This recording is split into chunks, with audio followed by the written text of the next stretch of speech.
नमो तस्सा भगवतो अरहतो सम्मा सम्बुद्दस्सा। नमो तस्सा भगवतो अरहतो सम्मा सम्बुद्दस्सा। नमो तस्सा भगवतो अरहतो सम्मा सम्बुद्दस्सा। আমি সর্বপ্রথম সেই অর্হৎ তথাগত সম্বুদ্ধকে বন্দনা জ্ঞাপন করছি। আরো বন্দনার কাছে বাংলাদেশ সর্বোচ্চ ধর্মগুরু আমার গৌরবান্তে কে বন্দনা সহকারে উন্নদান জ্ঞাপন করছি। এখানে উপস্থিত আমার শিক্ষাগুরু শ্রদ্ধেয় রাতানা নাম্বার থেকে বন্দনা জ্ঞাপন করছি। আরো উপস্থিত আফ্রিকা থেকে দাম্মা রাখিতা শ্রমণকে বন্দনা জ্ঞাপন করছি এবং ছুতা সম্বন্ধেকে আমার পুনরাশি এবং আশীর্বাদ জ্ঞাপন করছি এবং দায়ক দায়িকাদেরকেও পুনরায় জ্ঞাপন করছি। আমি সূত্রপিতা অন্তর্গত উত্তর নিকায়ে ধর্মপদ বইয়ে অপবাদ বর্গ থেকে একটা সংক্ষিপ্তভাবে ধর্ম দেশনা করব।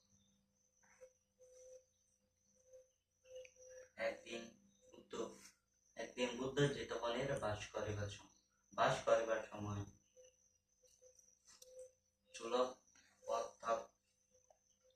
উপলক্ষে ধর্ম দেশনা করিয়াছিলেন। সেখানে একদিন একটা গ্রামে একটা রাজবাড়ি ছিল। সেই বাড়িতে সুন্দরী একজন মেয়ে ছিল। সেই বাড়িতে একজন বালক বললেন, আমি এখানে চাকরি করতে পারবো? তখন বললেন, মাতা পিতা বললেন, হ্যাঁ পারবা। তখন সে রাজবাড়িতে সে চাকরি করতে শুরু করলো। সেরকম 1-2 মাস করে চলে গেল। একদিন সেই চাকরটা সেই রাজা মেয়েকে ভালোবাসতে লাগলেন। তখন একদিন তাকে বলার জন্য মেয়েকে ডাকতে লাগলেন। সে সময় মেয়ে এসে চাকর কথা শুনে সে সরাসরি না বলে একদিন সেখান থেকে চলিয়ে গেলেন। একদিন তখন রাজা মেয়ে তাকে ডেকে তাকে বললেন, হ্যাঁ আমি ভালোবাসি। তখন তারা সেরকম প্রায় 1-2 মাস করে বাড়তে ছিল। একদিন তাহারা কথা বললেন, আমরা পালিয়ে গিয়ে আমরা বিয়ে করব। তখন তাহার চাকর কথা শুনে সে তাহার সাথে পালিয়ে গেলেন। সেখানে সে বিয়ে করে, সে রাজা মেয়েকে বিয়ে করে। সে আবার মেয়ে বললেন, যদি এখন আমরা দুজন এখন বিয়ে করে ফেলছি, এখন আমরা যদি বাড়িতে চলে যাই তাহলে আমার মা বাবা আমাকে খন্ড খন্ড করে মেরে ফেলবে। তখন সে বইয়ে তারা মেয়ের কথা শুনে মেয়ে বলল, আমরা এখন বিদেশে চলে যাই, সেখানে একটা জায়গার মধ্যে লুকিয়ে বাস করি। তখন ছেলে তাহার স্ত্রী কথা শুনে সে চলিয়া গেলেন বিদেশে। সেখানে একটা জায়গা লুকিয়ে বাস করলেন। একদিন তাহার স্ত্রী থেকে গর্ভবতী হয়ে সে গর্ভবতী হওয়ার খবর মা বাবাকে দেওয়ার জন্য স্বামীকে বললেন, আমি আমার মা বাবাকে গর্ভবতী হয়েছে সেটা খবর দেওয়ার জন্য সে বাড়ি খবর দেওয়ার জন্য বাড়িতে যাবো, সে স্ত্রী স্বামীকে বলল। তখন স্বামী মনে মনে ভাবলেন, আমি আমি যদি তাহার মা বাবার কাছে চলে যায়, জীবন আমাকে সে তারা মেরে ফেলবে। সেজন্য সে আজকে যাব কালকে যাব সেরকম সময় পেলে প্রায় 1-2 মাস করে এরকম পেলে। তখন একদিন তার স্ত্রী ভাবল,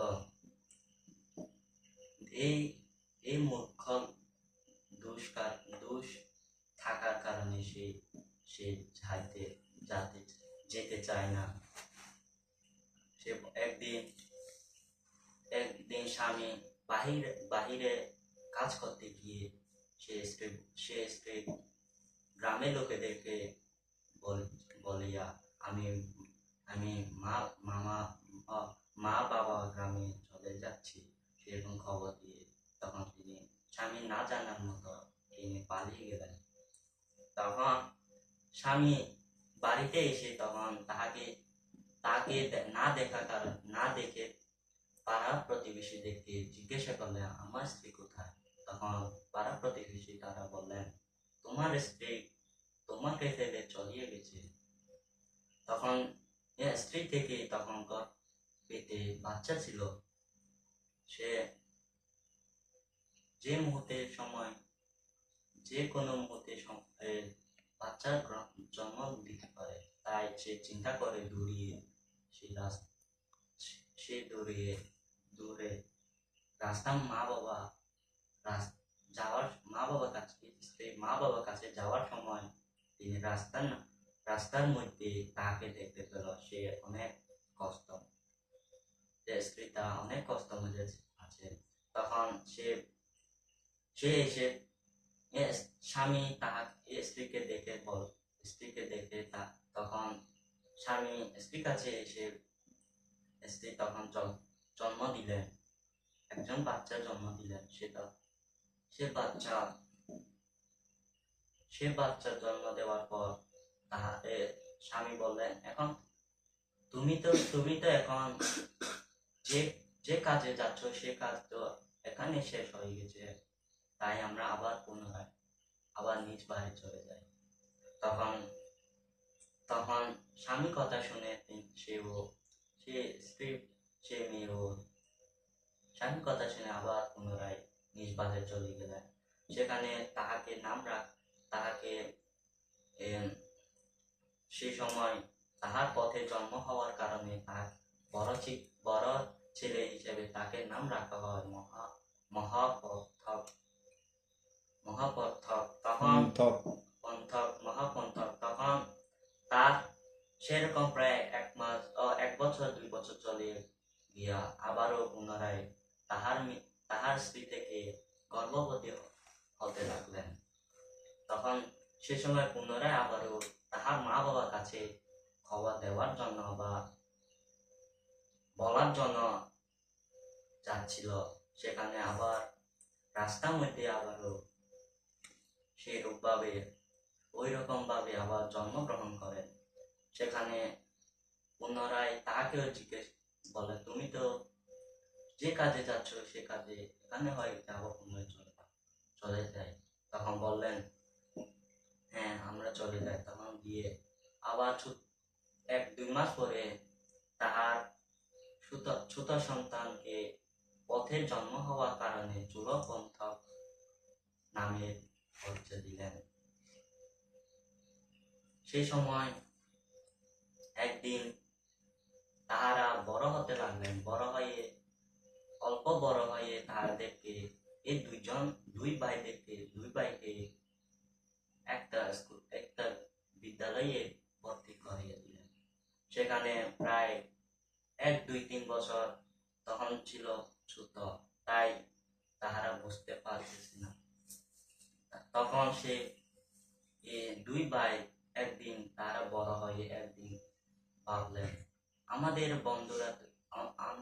বন্ধুর মুখ থেকে দাদু, মামা, কাকা, কাকি, দাদি এরকম কথা শুনে তারা ভাবলেন, আমাদের দাদা দাদি নেই। তখন তারা একদিন মা বাবাকে সবাইকে ডেকে বললেন, মা বাবাকে ডেকে বললেন, আমাদের দাদা দাদি নেই? তখন তখন মা বললেন, হ্যাঁ আছে, তোমাদের মা বাবা আছে, আমরা ওখান থেকে দাদা দাদি দাদা দাদি নেই? তখন সে বলল, হ্যাঁ মা বলল, হ্যাঁ তোমাদের দাদা দাদি আছে। তখন আমরা ওখান স্ত্রী বলল, ওর মা বলল, আমরা ওখান থেকে চলে এসেছি। তাই একদিন তাহারা সব সময় দাদিকে দেখার জন্য বলতো। একদিন মা বাবা সবাই মিলে দাদি বাড়ি চলে গেলেন। সেখানে তাহাদেরকে তাহাদের নাতি নাতিদেরকে দেখে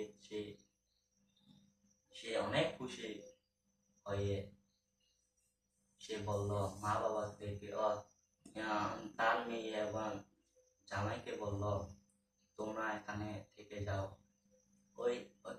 তারপর সেখানে থাকার পর একদিন বুদ্ধ চেতবনের এক ধর্ম দেশনা করত সবসময়। সেখানে একদিন সবাই মিলে গিয়ে তখন বুদ্ধ দেশনা শ্রবণ করে। মহাকন্ত বড় ছেলেটা বললেন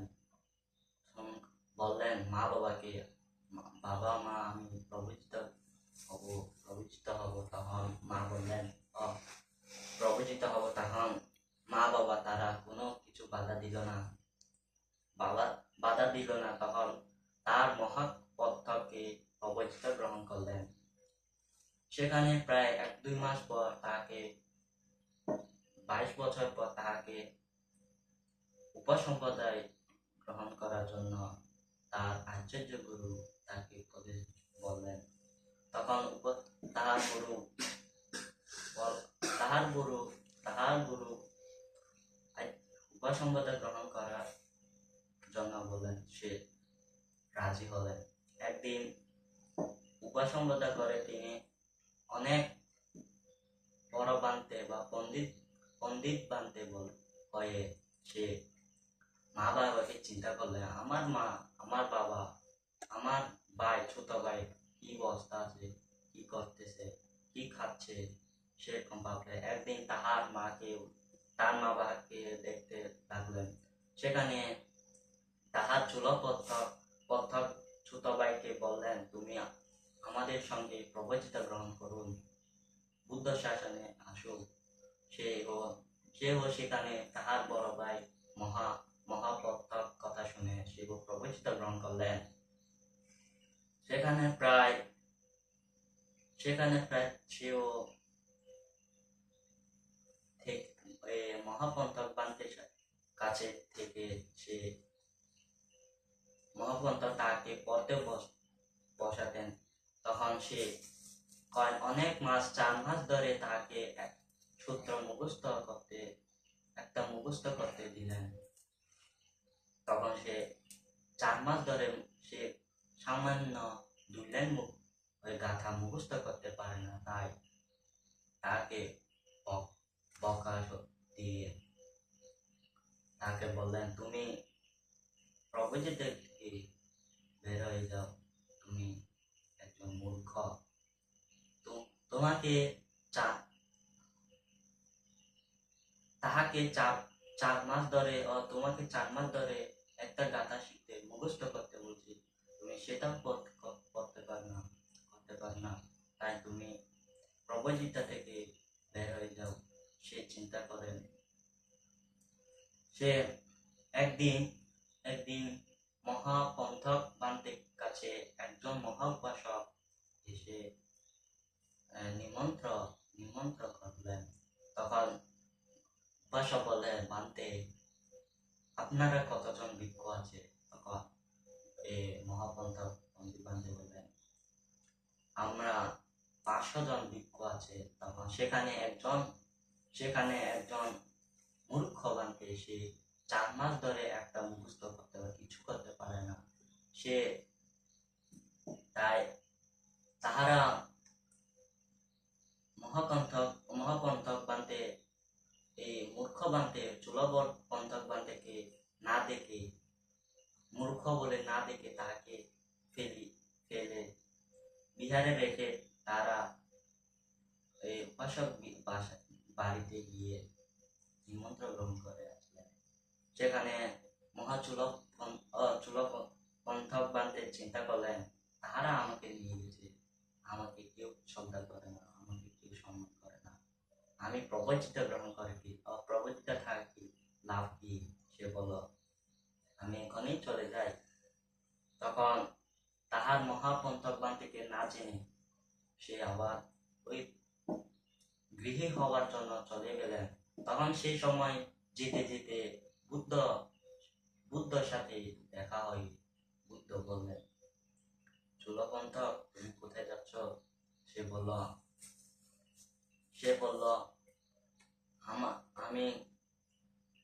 আমাকে আমি কিছু করতে পার, আমি প্রবৃত্ত থাকা কিছু লাভ নেই, আমি সামান্য 2 লাইন 4 মাস ধরে মুখস্থ করতে, সেটাও করতে পারি না, তাই বলে আমি গৃহতে যাচ্ছি। বুদ্ধ বলে, তুমি গৃহ হয় না, প্রবচিত থাকো, আমার সাথে আসো। সে বুদ্ধর কথা শুনে সে বুদ্ধর সাথে চলে গেলেন। সে বুদ্ধ প্রায় 1 বছর 2 বছর তাকে অনেক ধরনের শিক্ষা দিলেন, সূত্র দেন, অনেক কিছু সূত্র দিলেন, দেশনা অনেক কিছু সূত্র দিলেন। তখন একদিন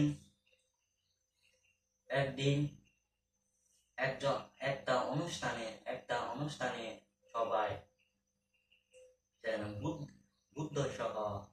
বুদ্ধ সহ এবং তাহার চুলপন্থক বড় ভাই মহা পন্থক বান্তে সহ আরো বিভিন্ন বান্তে এখানে উপস্থিত, এই অনুষ্ঠানে উপস্থিত ছিলেন।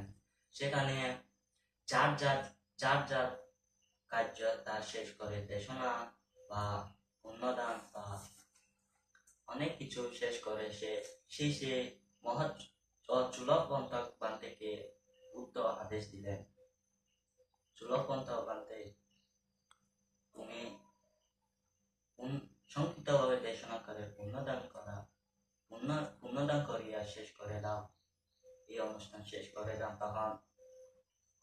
তখন তাহার চুলপন্থক বড় ভাই মহাপন্থক বান্তে বললেন, বুদ্ধ, সে কিছু করতে পারে না, সে কিছু বলতে পারবে না, সে একজন মূর্খ। তখন বুদ্ধ বলে, মহাপন্থক বান্তে, তুমি চুপ থাকো, সে করতে পারবে। তখন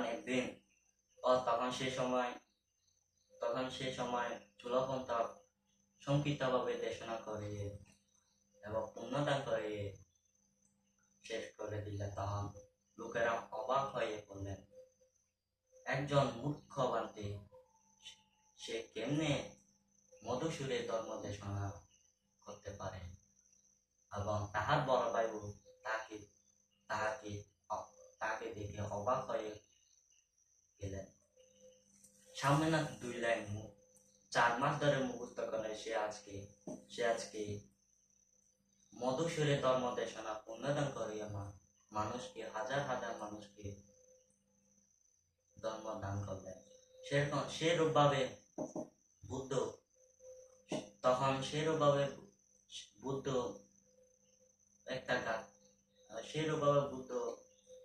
ধর্ম দেশনা করিয়াছিলেন। এই ধর্ম কথা শুনিয়া অনেকজন শ্রোতাপতি ফল, সংকৃত ফল, অরহত লাভ করলেন। যখন বুদ্ধ বললেন,